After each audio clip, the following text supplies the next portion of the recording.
Good evening, everybody. Adeɛ wei menyɛ bi by, and I want to talk about this message to Ghana peoples. Because why? If we Ghana, I say man Ghana yɛ ekurase. Sometimes, nea meni sɛ first Twene Jonas nam na ɔmo kasa etindidi Ghana sikafoɔ, Ghana mpanyinfoɔ, te sɛ the whole Ghana for atem. But na mente aseɛ asɛ na me insult to that boy me dwa no. Me I hate that nonsense thing about me. Sɛ bi benya nadeɛ na wobɛtim asɔre tia no because nea abrɛ ansa na ɔnya no ɛnyɛ easy. Sɛ bi bɛsan fifiri ansa na atareɛ koraa nya sika atɔ ahyɛ no, you have to respect that person. By nneɛma bi kɔ so wɔ man Ghana a na mente aseɛ. Ghana ɛyɛ man a ɛnyɛ man ketewa.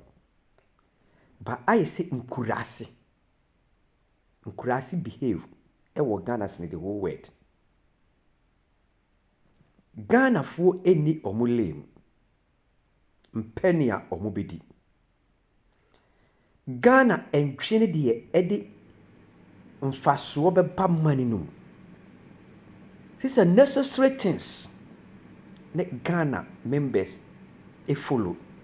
But that peoples no so sorry a na ɔmo brain other president.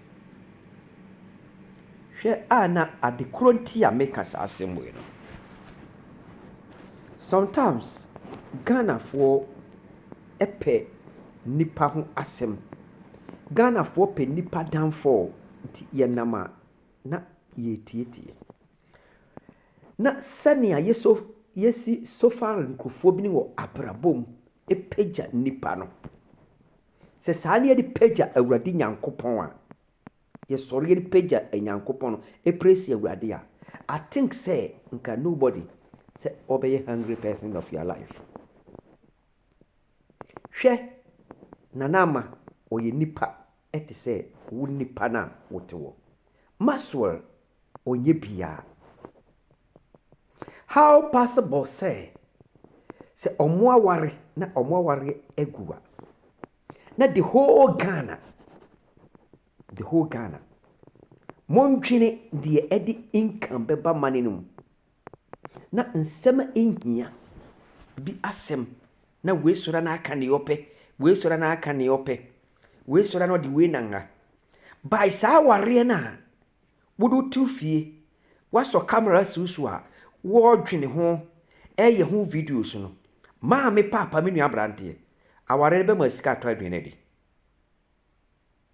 Abrabɔ na wɔbu no later omma Nana Ama ne brɛ ansa na ɔbɛyɛ Nana Ama a wodi n'akyi no. Nti sɛ Nana Ama te wura bim, Nana Ama akɔmfuo ne kɛntɛ ne so no na abɛhwie agu. Masɔre ɔtwi trɔgo, masɔre ɔdi mate a nka mo ani bɛba ne ho ɛwɔ na wareɛ ho. That is the question a mebisa man Ghana no. Enti wo nipa no a wɔdwene saa adwene wei a wɔkeka ne wopɛ wonam akyire wo nko a nka sei wo am wɔka wei na nka wo de pɛ abrabɔ bi bɔɔ sɛ daakye bi woba bɛtima bɛyɛ sɛ saa nkurɔfoɔ no a wɔdwene ɔmo ho no na nka woba so atima tumpɔn a ɔne sɛ wo follow saa nsɛnhunu na nka bɛdeɛ ne bɛyɛ better to your life. Me man Ghana mesoro mo nneɛma bi kɔ Ghana a na awerɛho. Mo ama nipa bi ma yɛ special wɔ Ghana sɛ saa nkurɔfoɔ bi nim wɔ hɔ a ɔkasa koraa na ɔne koraa na Ghana ni nyanko bɛpagya de ato n'anum. Ane no Ghana ni bɛpagya adi abra onya income ɛfiri ho. Sometimes aburokyerɛfoɔ koraa na nim di ɔmo ho yaw ɛwɔ nsɛm bi kokɔ so wɔ Ghana na we atwe camera asi ni so. Enti wo a wo ka saa sɛ wo respect yourself. That is the thing. You have to respect yourself before you. Oh my God. Uma nipa ɛbɛyɛ kɛse sene wo. Ubu nipa ɛsene wo wankasa wo ho. Na Awurade ayɛ ketewa wɔ abrabɔ. Awerɛho.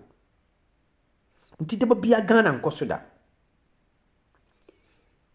wobɛhwɛ deɛ bi ɔno ɔsɔre a deɛ ɔde bɛtɔ aduane di kura wɔ ni na asɛm wei ɔdi Nana Ama atem wei bɛdi Masɔre atem wo mu ɔdi saa nsɛmhunu no ɔsɔre akɔtena n'adwuma ma ɔyɛ adwuma ɛpɛ sika to ne bɔtɔm Masɔre ne sɔre ɔkɔ n'adwuma ɔmfa kamela nsi ne so Nana Ama mfa kamela nsi ne so ɔno ɔndwene ho ɔsɔre akɔ n'adwuma bosom yɛnya ne sika to ne bɔtɔm ɔyɛ ne business ne necessary person foɔ no muti hɔ gyim ɛde kamela osi mu so deɛ bɛto out mesoro mo momoni na hɔ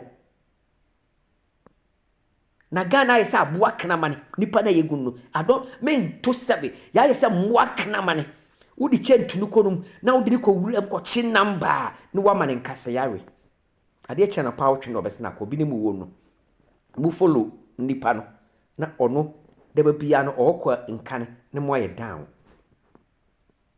mesoro mo wodi bɛbu saa abra fa kɔpɛ adwuma yɛ na umma na bɛ wachi wati ma hwebe school wati ma atare papa ahyere na akora ni agye na etuma tu anamon na ono so abɛyɛ saa nipa na maame paimu a abaya asi so na wudi na na ama not sɛ wa no bɛ ɔfɔ so ne ho so ɔsɔre na ɔsɔ kamela si ni so ɛdi follow nkrofo mra abrabo a kana na mantima anyɛ sɛ na aya muntie ne kasa a ɔkasa ne wo muntie nkrofo bi di ma mutietie bɛ ho sɛ no moyɛ badwemma nipa na ono de na sɛ no tinka kyɛ mo sɛ ono on concentrate saa sɛ na mo ye no or follow the business you not wise ono si ono na ware oguno ondwene ho ɔhwɛ de ekono fa so a ne nsa bɛkɔ na no na wo de ɔde bɛtɔ ndwene di unya na ukɔ social media ne nanama o Masɔre ɔmo ye nipa Masɔre sɔre no na afa ntoma kuru na ada nka be wo bɛyɛ sɛ wo bɛka Masɔre na sɛ